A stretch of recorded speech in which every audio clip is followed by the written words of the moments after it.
So I'm at this point in my life where the fear of failure does not weigh out the fear of inaction. And my name is Nick, 22 years old, and I help startups make money in Nairobi.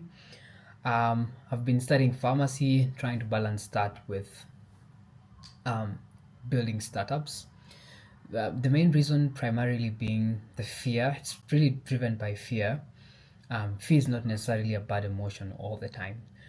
It's inherently driven by the fear that we might not get more jobs in future.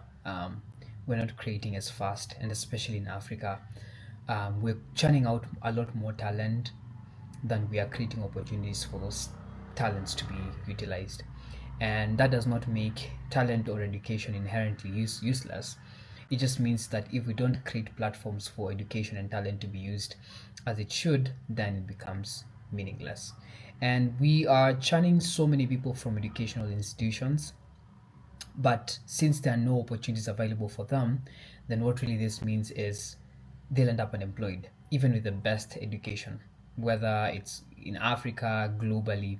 I mean, Kenya for itself, for instance, is probably ranked 68th globally in terms of the educational system. So it ranks pretty well compared to other countries. But even with a really functional educational system, which functional is one of the words I use really carefully, even with that in place, it's still impossible for young people to get these opportunities for themselves. And so this is what primarily drives what I do and why I do it. And lately, I've really been thinking about this a lot. Should I Now, a lot of the things which I'm getting myself into are really gray areas. They're not black and white areas. There's no defined way. In fact, I'm running away from getting into spaces where my end goal is defined. And one of those things is